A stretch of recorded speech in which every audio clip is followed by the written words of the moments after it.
किया है? जब बहुत घर का कोई व्यक्ति बिल्कुल लास्ट स्टेज पर अगर कोई बात अड़ गई है और लग रहा है कि बहुत दुख सामने खड़ा हो गया है, तो रात को 9:15 का एक उपाय यूट्यूब पे डाल रखा है, उसको करना प्रारंभ करना, फिर हमको लिख कर भेजना कि बाबा ने सुना कि नहीं सुना, ठीक हुआ। रात्रि के 9:15 वाला भी उपाय रात्रि के समय विष्णु बैठा है कर। एक बहुत अच्छा समय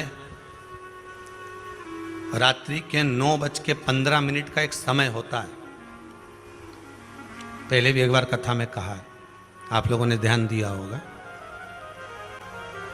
जिस व्यक्ति का रोग बीमारी समाप्त नहीं हो रही हो, हॉस्पिटल में पड़ा हुआ है, कोई बहुत भारी बीमारी में ग्रसित है, छूट ही नहीं पा रहा, तो रात्रि को 9:15 पर किसी भी दिन शंकर भगवान के शिवलिंग का, जो तुम्हारे घर में शंकर जी विराजमान हो, उसका आप या शंकर जी के मंदिर में जाकर शंकर जी का थोड़ा सा जल, उसमें थोड़ा सा आंवला पड़ा हुआ हो।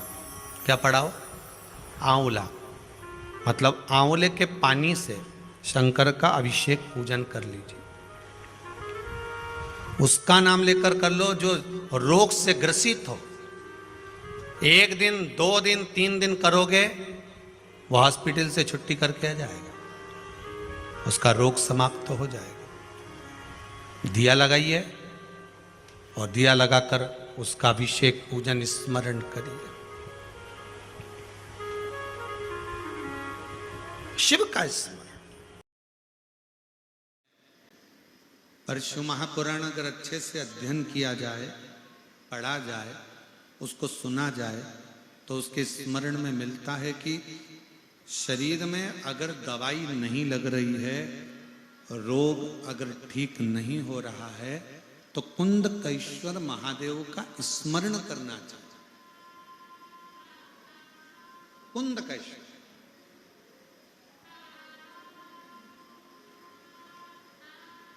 जरूर धीरे धीरे धीरे धीरे शरीर के अंतर्गत वो औषधि लगना प्रारंभ होती है। कुंदकेश्वर। और मेरा माताओं से, मेरी जीजियों से निवेदन है, कभी डॉक्टर अगर आपको कह दे, मेरी बहनों, मेरी जीजियों, कि तुम्हारे गर्भाशय में गांठ है,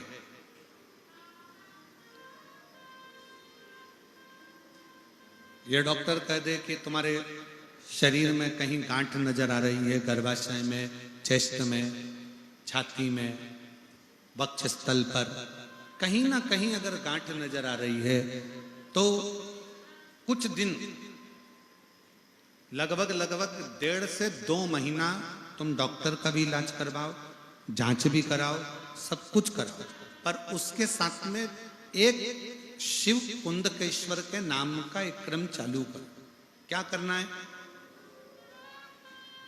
अगर डॉक्टर बोल दिया कि तुम्हारे गर्भाशय में गांठ है या शरीर में कहीं गठान है, और डॉक्टर का इलाज चलने दो, साथ में जांच भी चलने दो, औषधि भी चलने दो, जो दवाइयां खा रहे हो वो खाते रहो। एक बेलपत्र, जिसकी ये जो डंडी है, इस डंडी का मुख उत्तर का, समझे जरा उसको, जैसे ये शिवलिंग है, ये जलाधारी है, ये जलाधारी का भाग जहां से पानी बहता है, इस बेलपत्र को शिवलिंग पर जब आप चढ़ाएंगे तो डंडी का मुख उत्तर का हो गया। जब आप इस तरह से चढ़ाएंगे तो डंडी का मुख जहां से पानी बह रहा है उस ओर हो गया।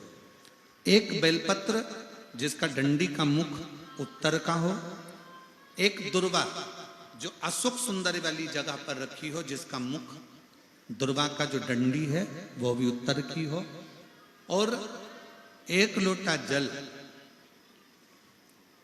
जो रात भर तांबे के लोटे में भरा हुआ रखा हो तुम्हारे घर के अंदर, वो तांबे का लोटे का जल दक्षिण में बैठकर उत्तर की ओर मुख कर कर शंकर को चढ़ाएं, और चढ़ाया हुआ जल झेल कर ले आए, वो बेलपत्री और वो दुर्वा भी साथ में लिया। उस दुर्वा को सुबह के समय पर खाना है, थोड़ा सा जल जो झेल कर लाए हो उसका आचमन करना है, और वो बेलपत्र लगभग प्रदोष काल के समय पर, शाम के समय प्रदोष काल में वो बेलपत्र को खा लेना है, शिव जी का चढ़ा हुआ जल का आचमन करना है। लगभग 1.5 महीना या 15 दिन भी अगर आपने लगातार कुंदकेश्वर महादेव के नाम से कर लिया, शरीर में अगर गांठ है तो धीरे धीरे गलना चालू हो जाएगी। उसकी वापिस जांच कराओ तो धीरे धीरे वो गांठ गल रही है।